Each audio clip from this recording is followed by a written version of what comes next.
The greatest power is to be able to walk away and mean it. That's not just a line from philosophy, my friends. That's a survival code in the battlefield of love. And today, I'm going to give you something most people will never tell you: how to make someone fall deeply, uncontrollably in love with you, and then walk away without looking back.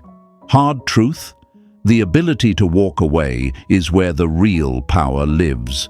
Now, before we dive in, press that like button, hit subscribe, and stay with me until the very end. Because if you drop off halfway, you'll miss the one thing that turns this from a simple dating tip into a complete transformation of your mindset. And trust me, you'll want to hear it. Hey folks, imagine this. You're standing in front of a fire. If you keep throwing wood at it non-stop, it burns bright, but it also burns out fast. But if you step back, feed it just enough, and then walk away for a while, when you return, that fire is desperate, hungry, pulling every ounce of oxygen it can find just to stay alive. That's how people fall in love. Not because you gave them everything all at once, but because you gave just enough. Then let the silence do the work. The lie we've been fed is that the more available we are, the more loved we'll be. That if we bend, chase, and prove our worth, they'll finally see how loyal we are. But listen carefully, my friends.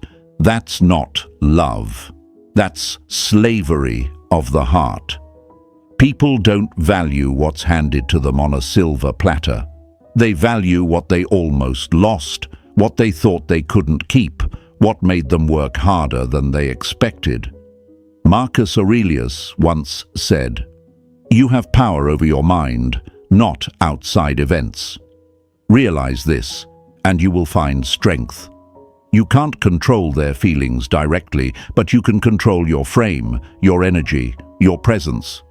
Think about a player at a casino. They don't sit at the slot machine because they love the game. They sit there because of the uncertainty, the maybe. It's the hope of a jackpot, the fear of losing, the high of almost winning. That's what makes them obsessed. And in relationships, people aren't addicted to consistency. They're addicted to unpredictability. You smile, then you go quiet. You give, then you pull back. You open the door slightly, then close it before they've fully walked in. That's how you plant yourself in their mind. But here's where it gets interesting. This isn't manipulation if you do it the Stoic way, because Stoicism isn't about cold games. It's about emotional mastery. It's about being able to connect without clinging, to offer without begging, to love without losing yourself. When you understand that, you stop being the one chasing and start being the one who sets the rhythm. And guess what? People can feel it. They feel the difference between desperation and detachment, between hunger and control. My friends, let me break a lie wide open for you. Love is not about giving more. It's about giving right. It's about giving with clarity, with restraint, with value. You don't drown them in your presence. You let them thirst for it. You don't hand them your heart. You let them wonder if they ever really had it. That's the paradox of love. The less you need them, the more they need you. And yes, it's a little fun too, because when you see how predictable people are in this game, it's like watching a magician reveal the trick. Suddenly, you're not the audience anymore. You're the one pulling the strings. It's chess, not checkers. They think they're winning, but you're 3 moves ahead, calm as a monk, smiling like you knew the ending all along. So here's my challenge to you as we start this journey together. Stop trying to impress. Stop trying to prove. Stop trying to earn what should be freely given. Become the one who can love, but also the one who can leave. That's where the power lives. Write this in the comments right now. I choose detachment, because that's your weapon, that's your shield, that's your strength. press the like button, subscribe, and stay with me because we're just getting started. And remember, strong, alone, always. Number 1. They don't fall for love. They fall for fear of losing it. People are not loved because of how much you give them, but because of how much they fear losing you. That's the truth most of us never hear until it's too late. They don't fall in love when you pour every ounce of your soul out on the table. They fall when they believe they've stumbled upon something rare, fragile, and too valuable to ever let slip. And here's the twist. Most people are busy trying to prove their love instead of realizing that love isn't proved, it's triggered. Think about it. Picture a priceless diamond lying in the middle of the street, free for anyone to take. People would glance, maybe even step over it, because when value doesn't require effort, it doesn't register as value at all. Now put that same diamond in a glass case, guarded, scarce, available only through persistence and patience. Suddenly, the world fights to claim it. The diamond didn't change. Its glow didn't fade or brighten. What changed was the perception, and my friends, that's exactly how people operate in love. You've probably asked yourself at some point, why do they chase the one who doesn't care and ignore the one who gives everything? It's not because they're cruel or heartless or broken, it's because human psychology craves contrast. The fire burns brighter against the night sky. The sweetness tastes sweeter after bitterness. We are wired to need distance, scarcity, and challenge before we attach our hearts. Yet, what do most people do? They believe the lie that more availability equals more love. They flood the other person with attention, gifts, constant messages, hoping it will secure them a place in their heart. But folks, that's not love. That's fear disguised as effort. Marcus Aurelius once wrote, "You have power over your mind, not outside events. Realize this, and you will find strength." Think about that for a second. You can't force them to love you. You can't control the outcome of their heart. But you can control the story you tell through your actions, the rhythm you set in the connection. The person who understands this doesn't beg for affection. They create an atmosphere where affection naturally grows. Here's the fear that sits in so many minds. If I pull back, won't they forget me? If I'm not always available, won't they lose interest? That's the lie talking. That's the panic of someone who doesn't know their own worth. The truth is the opposite. When you step back, when you let silence breathe, when you show that your life doesn't orbit around them, you plant curiosity. And curiosity is the seed of attraction. What are they doing? Why are they not reaching out? Did I lose them? These questions swirl in their mind, and with every unanswered question, their attachment grows stronger. But let's be honest, it's not easy. It feels unnatural at first, because society has conditioned you to believe love equals sacrifice, equals constant presence, equals never letting them doubt your feelings. And when you start holding back, when you start giving with clarity instead of desperation, fear will whisper, "You're losing them." That's when you need to remember, what you're actually losing is your old self, the one who begged, the one who chased, the one who thought love could be earned through effort alone. That version of you must burn away for the stronger self to emerge. Think of a sculptor chipping away at a block of marble. Every strike feels destructive, but in reality, the artist is revealing the statue that was always hidden within. That's what detachment feels like at first, like you're destroying something. But in truth, you're revealing the masterpiece, a version of you that knows your presence is valuable because it's not desperate, because it's not free to just anyone, because it's controlled, intentional, powerful. And if you still doubt, look at history. Machiavelli himself, often misunderstood as a teacher of cruelty, actually revealed the deepest truth about power. Men are driven by two principal impulses, either by love or by fear. Notice how he didn't say pity or comfort. He said love and fear. Love without fear of loss is comfortable but never addictive. Fear without love is unstable but always obsessive. The ones who truly fall into the balance between both, when they feel like they've gained your heart but never fully secured it. That's when they're hooked. My friends, here's the real breakthrough. They don't fall in love when you hand them your world. They fall when you make them wonder if they've even touched the edges of it. They don't fall when you speak endlessly about how much you care. They fall when you say little, but your presence carries weight, like silence after a thunderclap. They don't fall because you're always there. They fall because sometimes you're not. Ask yourself, who are they more likely to chase? The person who's always waiting, always replying, always saying yes? Or the one who seems calm, centered, whose life is already full, who gives affection like a rare coin, not a cheap trinket? We both know the answer. They chase the one who doesn't need them. They crave the one who makes them step into the arena, who makes them earn, who makes them fear the loss. And I know it's scary. It feels counterintuitive. But let me tell you this, once you stop overgiving, once you stop clinging, once you realize that your love is not cheap, the entire dynamic changes. You stop being the option and you become the prize. You stop being the chaser and you become the one they chase. And when that happens, you understand what true stoicism in love is. It's not about shutting down your emotions, it's about guiding them with strength.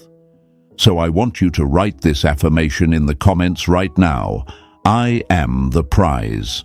Say it, own it, show it to yourself and to the world around you. Because until you believe that, you'll keep giving your heart like it's a discount sale.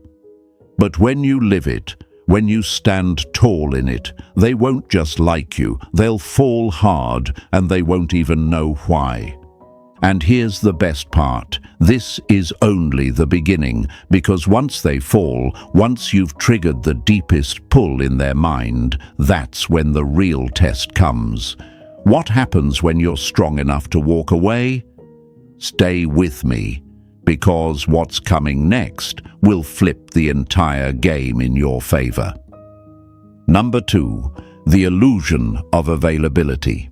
If you are always within reach, you are never truly desired. That's the hard truth, my friends. People don't crave what's always there. They crave what feels scarce, what feels like it could slip away at any moment. Think about water. When you live beside a river, you take it for granted. You barely notice it's flowing. But when you're stranded in a desert, a single drop becomes priceless. That's the psychology of availability. Too much, and they forget your worth. Just enough, and they'll crawl through fire for more. Most people, however, make the same mistake over and over. They confuse love with access. They think if they answer every text in seconds, if they cancel plans for them, if they're constantly just one call away, it will secure loyalty. But what does it actually do? It tells the other person, you don't have to work for me. I'm already yours. And human nature, flawed and greedy as it is, stops valuing what doesn't require effort. Imagine a king who throws open the palace gates, letting everyone wander the halls. At first, it feels generous, but soon the throne loses its mystery. The crown looks ordinary. People no longer whisper in awe about the king. They gossip about how common he's become. That's what happens when you're always available. You give away your power, your scarcity, your intrigue, until what once felt rare becomes ordinary. But let me break the lie wide open. Availability doesn't deepen love. It kills it. What deepens love is presence mixed with absence, clarity wrapped in mystery. If you are always there, there's no room for longing. And longing, my friends, is the invisible glue of desire. Now, I know what you might be thinking. If I pull back, won't they think I'm not interested? Won't they walk away? That fear is real, and it keeps people trapped in patterns of overgiving. But here's the secret. If someone walks away because you're not constantly at their feet, they never valued you to begin with. The ones worth keeping don't run when you hold your ground. They step closer. Because availability isn't love, it's convenience. And who wants to be someone's convenience? Let's make it simple. Think about your favorite movie. If you watched it every day, it would lose its magic. The lines you once loved would become dull, the scenes predictable. But watch it once in a while, and every time, it feels new. It strikes the heart again. That's how human connection works. When you flood them with yourself, you lose the very thing that makes you magnetic, the unknown. Marcus Aurelius wrote, "The soul becomes dyed with the color of its thoughts." If your thoughts are rooted in fear, fear of losing them, fear of being forgotten, you'll act from that fear. You'll over-explain, over-text, over-show up. And in doing so, you'll strip away your color, your uniqueness, until you're just another face in the crowd. But if your thoughts are rooted in strength, if you carry yourself as someone who knows their presence is a privilege, then every interaction is dyed with confidence, every silence becomes powerful, every appearance feels intentional. Here's the paradox. The less available you are, the more memorable you become. They'll notice the gaps. They'll feel the silence. They'll crave the parts of you that are hidden. And that craving isn't cruelty. It's attraction working in your favor. It's their mind replaying your last smile, your last word, your last glance, wondering when or if it will happen again. That's how you stop being a convenience and start becoming an obsession. But let's talk about why this is so difficult, because I know some of you are nodding right now, but deep down you're saying, I can't do that. I'll lose them if I don't show them how much I care. That's the addiction talking, the addiction to approval, the addiction to being needed. The addiction to thinking your worth is measured by how quickly you respond or how much you sacrifice. Breaking this addiction takes strength. It takes courage to sit in silence when every part of you wants to send that text. It takes discipline to say no when your fear screams yes. But that, my friends, is the path of the Stoic, to choose discipline over desperation. Let me give you a metaphor. Picture a bow and arrow. If you let the string hang loose, the arrow falls flat. But when you pull back, when you create tension, the arrow flies far, fast, and with purpose.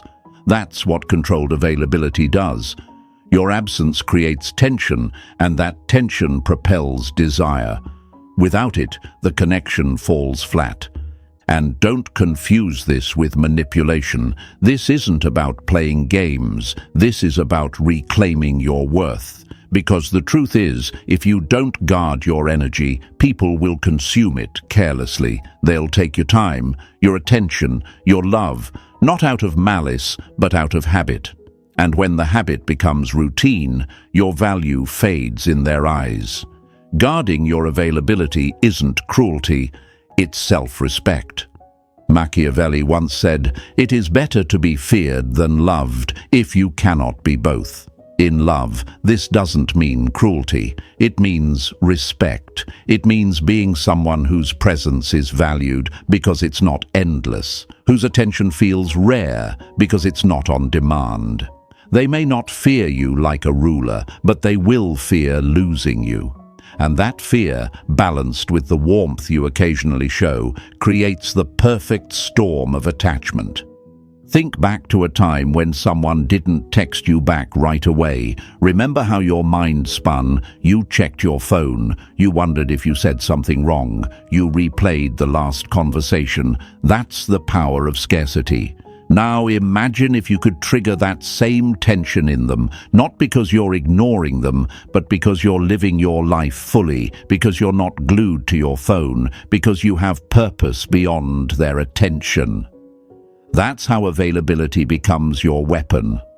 And let me tell you, once you master this, you'll see a shift. They'll start reaching out more. They'll start putting in effort. They'll start fearing the silence instead of you fearing theirs. That's when you know the balance has flipped. That's when you know you've become the one in control. So here's your truth for today. Stop being endlessly available. Stop handing over your time and attention like free samples at a grocery store. Value it, guard it, offer it sparingly, intentionally, like a fine wine, poured in small doses, not a bottomless cup. Because scarcity creates value, and value creates desire. Write this affirmation in the comments right now. My presence is rare. Say it, believe it, show it. Because until you see yourself as rare, they won't either. And when you finally embody that truth, you'll watch how quickly the dynamic changes. And this is only the beginning.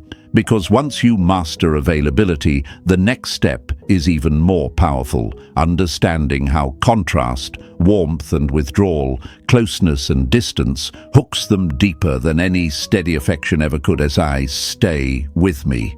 Because what's coming next will show you why contrast, not consistency, is the secret key to making them fall. Number 3, emotional contrast is the hook. Without contrast, there is no beauty. Without absence, there is no longing. That's not just poetry, it's psychology, and it's the very reason why people fall in love deeper with what they can't always touch. My friends, love doesn't grow in a straight line. It grows in the rise and fall, in the moments of closeness followed by distance, in the tension between warmth and coldness. Too much of one thing, too much sweetness, too much presence, too much attention, and suddenly what once felt magical becomes ordinary. Think about music. A song without pauses, without moments of silence between notes, isn't music, it's noise. The silence is what gives the melody power, the rise and fall, the beats of intensity followed by calm. That's what makes your heart move. Human connection works the same way. If you're always available, always loving, always giving, there is no rhythm, no tension, no contrast. It's a flat line, and a flat line is death, not life. Now, let's ask the hard question. Why do people get addicted to players, to inconsistent partners, to people who give and then suddenly take away? It's not because those people are special. It's because they've mastered emotional contrast. One day they flood you with attention, the next day they vanish. One moment they share intimacy, the next moment they turn cold. And what happens? Your brain fires up like it's on a drug. You start chasing the high, wondering when the next hit will come. This is called intermittent reinforcement, the same psychological trick casinos use to keep gamblers hooked at slot machines. Not consistent wins, but unpredictable ones.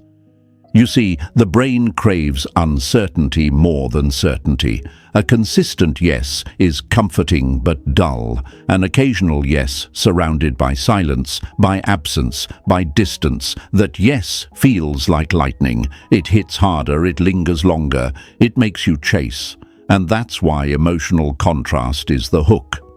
But let me break a lie wide open for you, my friends. Most people think the way to make someone love you is to be endlessly kind, endlessly warm, endlessly reassuring. They think love is a steady stream of good mornings and how are yous, of constant "I miss you" texts, of never letting the other person wonder. But here's the brutal truth.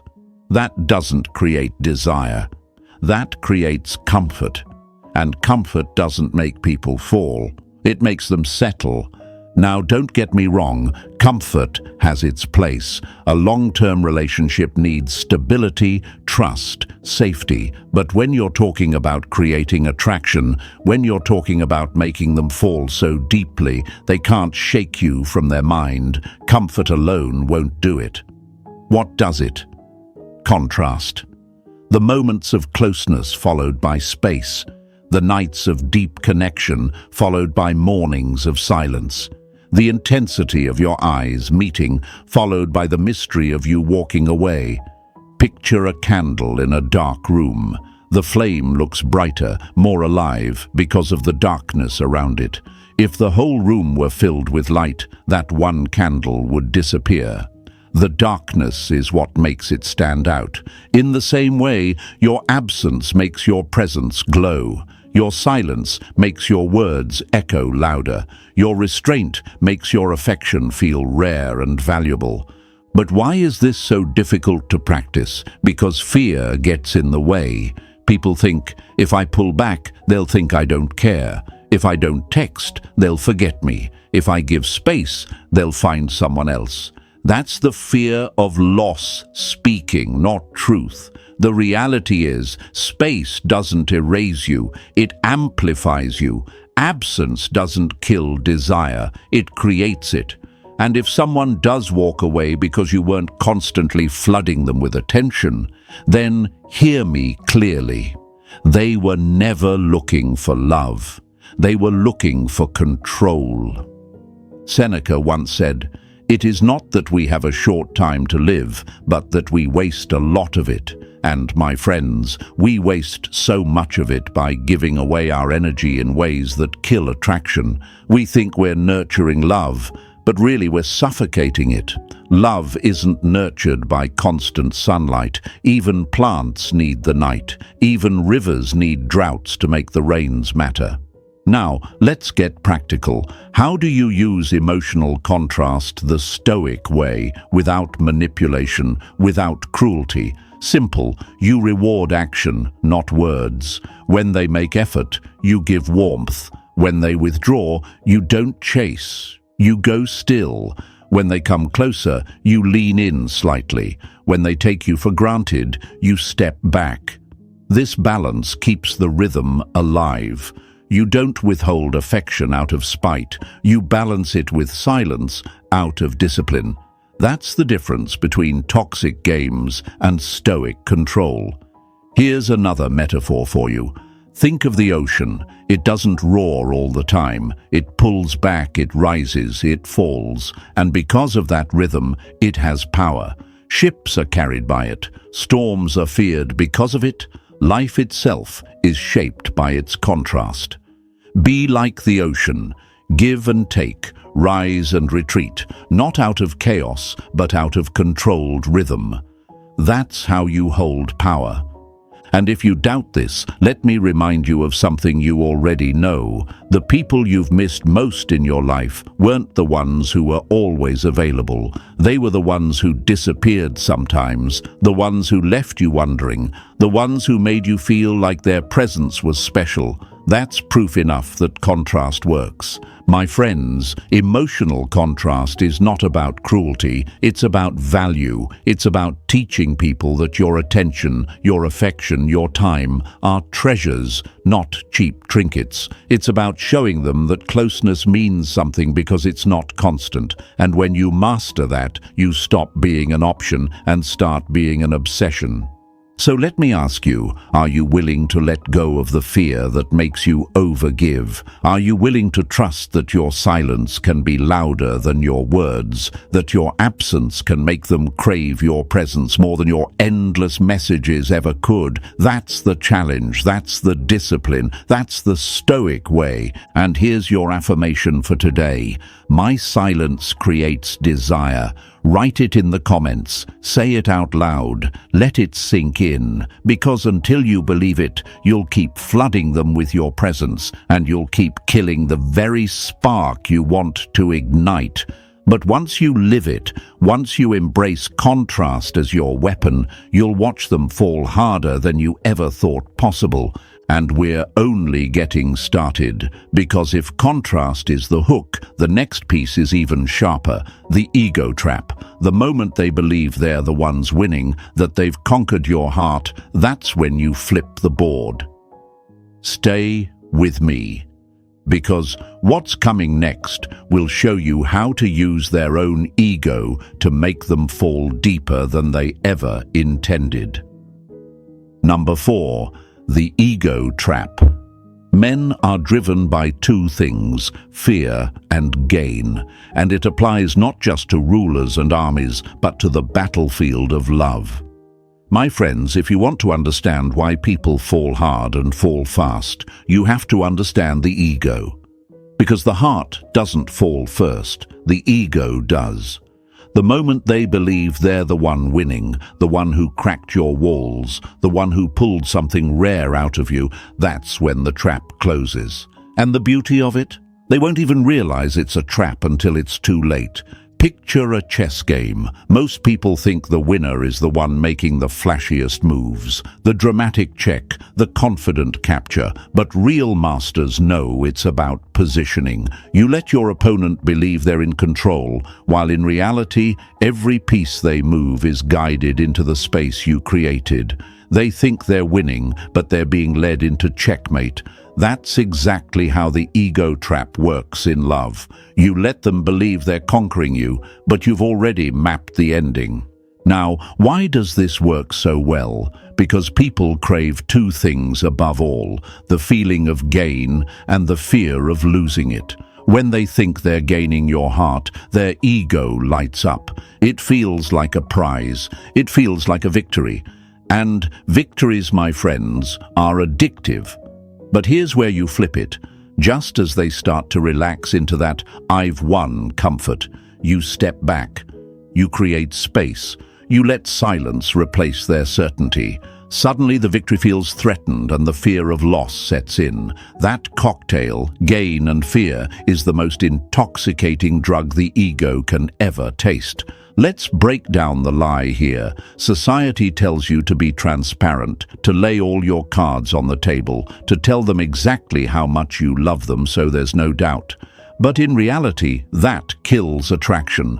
Why? Because certainty kills ego hunger. If they know they've fully won you, there's no victory left, no challenge, no reason to keep proving themselves, and without the challenge, the fire goes out. The ego doesn't want what's secure. It wants what feels like it's almost secure, but not quite. Think about it this way. A hunter doesn't brag about animals that walked into the camp and sat by the fire. They brag about the ones they had to chase, the ones they almost lost, the ones that made them sweat and bleed before the final capture. The struggle makes the prize valuable. The chase makes the story worth telling. And love, in its rawest form, works exactly the same way. If you're too easy, you're forgettable. If you make them feel like they're gaining you, but can never fully hold you, you become unforgettable. But let's go deeper, because this isn't about manipulation. This is about understanding psychology. Human beings are wired for what's called reactance, the drive to resist losing freedom or influence. When someone feels like they're losing control, their instinct is to fight harder to regain it. That's why the ego trap works so flawlessly. By giving them just enough to feel like they're winning and then pulling back, you trigger reactance. They don't even know why they're chasing harder. They just feel the need to re-secure what they thought they had. And let me tell you, this isn't easy to practice, because your fear will whisper, what if they leave when I pull back? What if they stop trying? What if I lose them? But here's the truth.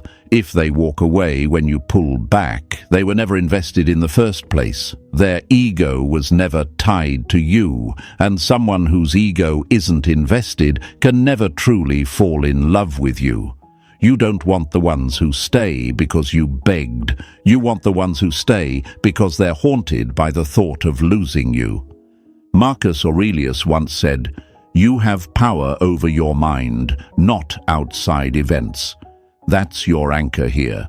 You can't control how they respond, but you can control your rhythm, your silence, your presence. And when you do, you're not just playing a game, you're shaping their perception. You're giving them a taste of victory, then pulling it away just enough for them to crave it again. That's discipline, not cruelty. Now, let's get metaphorical for a moment. Imagine a fisherman with a baited hook. He doesn't throw the entire catch into the water and say, "Here, take it." No, he lowers the bait, lets the fish nibble, lets it feel like it's winning. Then he tugs back. Then he lowers it again. Back and forth until the fish is so invested, so desperate, that it doesn't realize the hook is already in its mouth. That's how you handle the ego trap in love. You let them think they're gaining, but in truth, they're just binding themselves tighter to you. But here's the warning, you can't fake this. You can't act like you're detached while secretly obsessing.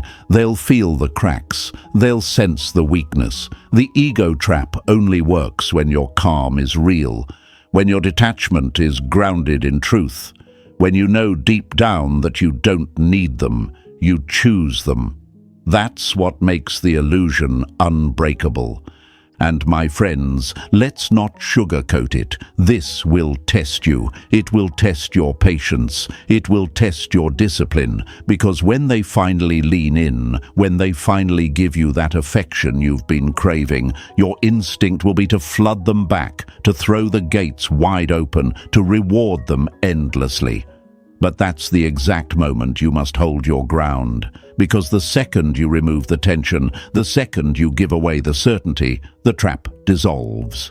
They relax, they get comfortable, and the ego no longer burns.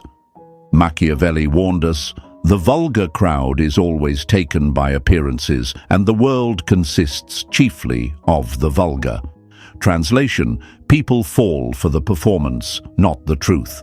Give them the appearance that they've won you.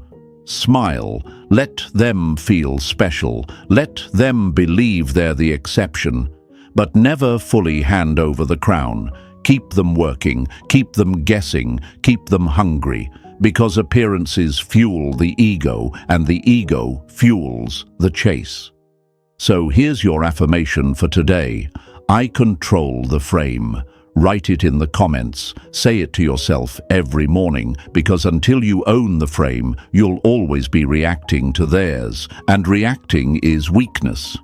But when you control the frame, when you decide how much they win, when you decide how much they fear losing, you stop being a participant in their game and start being the architect of their obsession. And this, my friends, is where it starts getting surgical, because once the ego is hooked, once they believe they're winning but still fear losing, you move to the next stage, controlled vulnerability. That's when you reveal just enough of yourself to make them believe they've unlocked something rare. Then you vanish before they get the rest. Stay with me, because what's coming next is the secret to creating obsession so deep, it lingers long after you've walked away. Number 5. Controlled vulnerability. People don't fall in love with what they fully know. They fall in love with what they're still trying to understand. That's the raw truth, my friends. Mystery, not exposure, creates obsession. And yet most people do the opposite. They overshare, they spill every detail of their heart, they hand out their secrets like flyers on a busy street. Why? because they think honesty is the same as intimacy. But let's break this lie once and for all. Honesty builds trust, yes, but controlled vulnerability builds desire. Think about a movie that leaves the ending unresolved. You walk out of the theater and your mind replays the final scene again and again. What happened? What did it mean? Could it have gone differently? That's called the Zeigarnik effect, the psychological pull of unfinished business. Your brain hates incomplete stories. It loops them, obsesses over them, and replays them until it feels like closure has been found. Controlled vulnerability works the same way. You give them just enough of your truth, just enough depth, and then you pull away. Now their mind can't let you go. You've become the unresolved ending they can't stop replaying. Let me give you a metaphor. Imagine a locked treasure chest. If you dump the entire treasure out at someone's feet, they'll admire it for a moment, then move on. But if you let them open it inch by inch, one gem here, one gold coin there, they'll keep coming back, desperate to see what else lies inside. They'll fantasize about it. They'll project their own desires onto it. They'll guard it like it's priceless. That's the power of controlled vulnerability. You're not withholding love. You're revealing it slowly, strategically, so that each piece feels earned, not given. But here's the danger. Most people confuse vulnerability with desperation. They believe, if I tell them everything, they'll finally see the real me and stay. And what happens? They overshare. They trauma dump. They reveal all their insecurities too soon. And instead of building intimacy, they overwhelm. Vulnerability becomes a flood that drowns the spark before it even has a chance to grow. Stoicism teaches us the opposite. Never give the whole truth at once. Not because you're dishonest, but because your truth is valuable. And anything valuable must be revealed with precision, not panic. Marcus Aurelius said, "Waste no more time arguing about what a good man should be. Be one, apply this to love. Waste no more time arguing to prove how lovable you are. Just be lovable in silence. Let them feel it through the glimpses you allow. You don't need to explain your worth. You need to live it, breathe it, show it in fragments that keep them guessing. Now, let's make this real. Imagine you're on a date. Instead of spilling your whole life story, you share one real detail, a childhood memory, a lesson you learned, a scar that shaped you. Then you pivot. You laugh, you change the subject, you move on. What happens? That one detail sticks in their mind like a hook. They'll replay it later. They'll wonder what else lies beneath. They'll feel like they got access to something rare, something others don't see. And that feeling, that exclusivity, is what makes them attach. Here's another example. You tell them a dream you have, but not the whole plan. You show them a scar, but not the whole wound. You give them one truth, but not the conclusion. That's how you create curiosity. And curiosity is love's strongest ally. Because when the mind is curious, it invests, it imagines, it builds stories, and those stories bind them to you tighter than any constant reassurance ever could. Now, I know what some of you are thinking, but isn't that manipulative? Isn't love about being open? Listen carefully. There's a difference between openness and exposure. Exposure is dumping everything without boundaries. Openness is sharing intentionally, wisely, with balance. Stoicism isn't about hiding, it's about control. It's about knowing that your truth, your emotions, your heart are too valuable to be handed to anyone without discernment. And let's not forget, people don't value what's easy. If you reveal everything too soon, they take it for granted. But if you reveal slowly, if they have to wait, if they have to work, then every piece becomes a victory. And victories, as we said before, are addictive. The ego loves them. The heart craves them. That's the trap.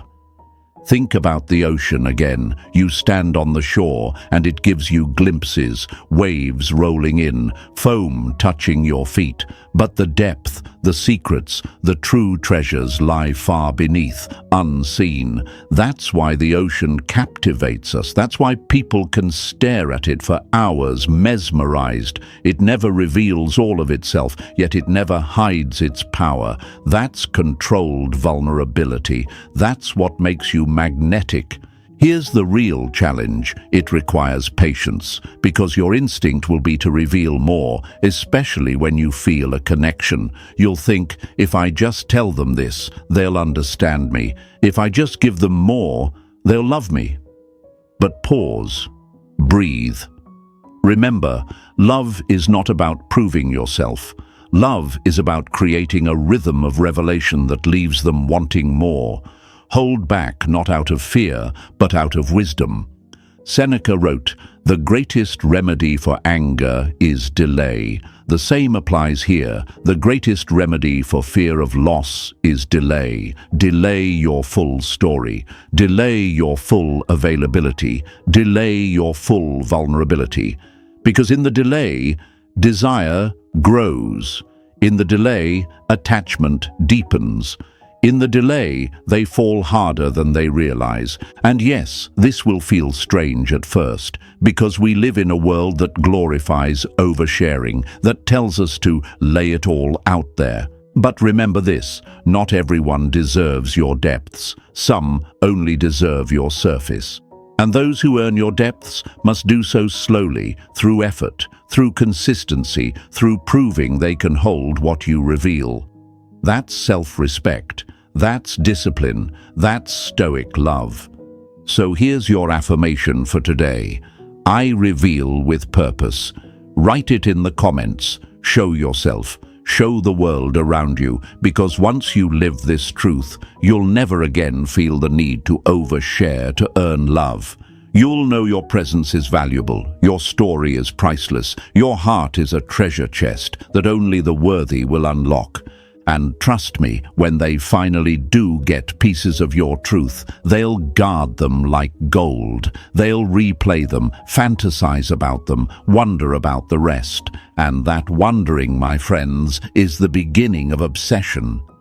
But we're not stopping here, because controlled vulnerability is only one side of the coin. The next stage is even more powerful, maintaining mystery, not confusion. Too many people confuse chaos with depth. But Stoics know the truth.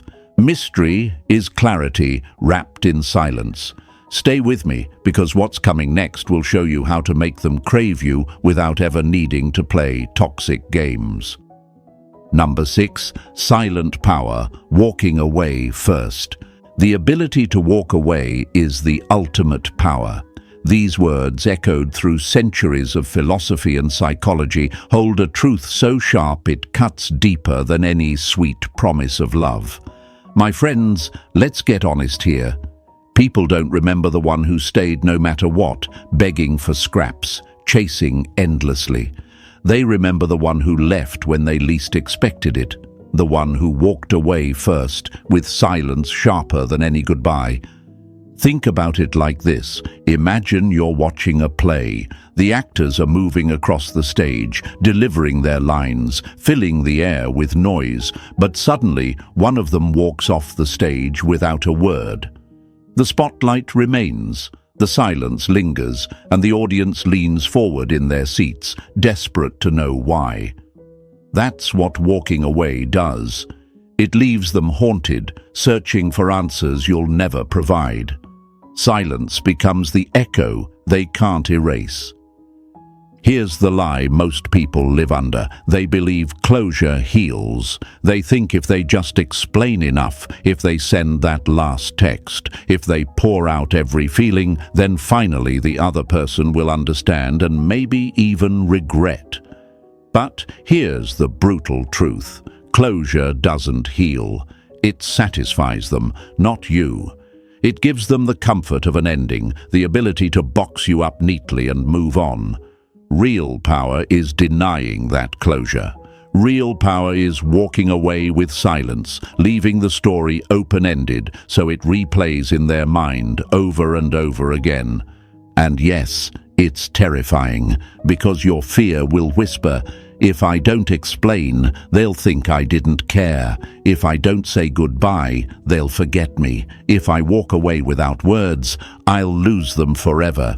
But let me ask you, why are you so afraid of being forgotten by someone who didn't value you in the first place? Why do you fear silence when silence is the very thing that creates obsession? The truth is, if your presence had value, your silence will have even more. Marcus Aurelius once wrote, "It is not death that a man should fear, but he should fear never beginning to live." Apply this to love. It's not the loss of a person you should fear, it's the loss of yourself by clinging too tightly. Living fully means being able to let go. Walking away first isn't about cruelty. It's about refusing to die a slow death by staying in situations where your worth isn't recognized. It's about choosing life, strength, dignity over chaos, begging, and confusion. Let me give you a metaphor. Picture a candle in a dark room. As long as it burns, the light is comforting but ordinary. When it suddenly blows out, the darkness feels overwhelming, the absence suffocating. People don't notice the flame until it's gone. Your presence works the same way. As long as you're always there, always available, always reaching out, you're taken for granted. But the moment you step away, the absence grows larger than your presence ever did. You become unforgettable, not because you shouted, but because you left them with silence too loud to ignore. But let's face it, walking away first requires discipline. It requires courage most people don't have. Why? Because we crave certainty. We want to know they'll miss us. We want to know they'll regret it. We want proof before we leave. But that's not how Stoicism works. Stoicism is about mastering yourself, not controlling others. It's about knowing that whether they regret it or not doesn't matter. What matters is that you chose strength over desperation. You chose dignity over chaos. You chose yourself. And here's the psychological twist: loss aversion. Behavioral economists tell us people fear losing something more than they enjoy gaining it. If you give them your love fully, without boundaries, they'll enjoy it, yes, but they won't fight to keep it. But when you pull away, especially when they think they've secured you, you trigger loss aversion. Suddenly, the fear of losing you outweighs the joy of having you. That fear grows in silence, not in words. That fear haunts them in the absence, not in the presence. Think about someone from your past who walked away before you were ready. You might have forgotten their words, but you remember their silence. You remember the unanswered questions, the unfinished story. You remember the echo of their absence. That's the power you hold when you walk away first. You don't give them an ending. You give them a loop. And loops never die. They haunt, they replay, they grow stronger with every memory. Machiavelli said, "It is better to act and repent than not to act and regret." My friends, don't regret staying too long. Don't regret begging for someone to value you. Act, walk, leave with silence. Regret nothing, because silence is the loudest speech you'll ever give. Now, let me address the hardest part. You will want to look back. You will want to check if they noticed, if they're hurting, if they're chasing. But the real power isn't just in leaving. It's in not returning. It's in refusing to reopen the door once you've closed it. Because the moment you give in, the silence breaks, the power dissolves, and they know they still control the strings. Don't give them that satisfaction. Let them sit in the silence. Let them wonder. Let them feel the loss. Here's the most important truth. Walking away first doesn't mean you never cared. It means you cared enough about yourself to stop bleeding for someone who wouldn't even offer a bandage. It means you loved yourself enough to know your presence is valuable, your silence even more so. And when you master this, you stop being the victim of games. You stop being the chaser. You become the one they can't shake, the one they replay, the one they regret losing forever. So here's my challenge to you. Stop explaining, stop begging, stop chasing. Walk away first. Walk with silence. Walk with strength. Walk knowing you've given enough, and now your absence will do the work words never could. And I want you to write this in the comments right now. I walk with power. Let the world see it. Let yourself feel it. Let the ones who underestimated you read it. Because when you own that affirmation, you become untouchable. If this spoke to you, if it opened your eyes, if it hit you hard the way it was meant to, then press the like button right now.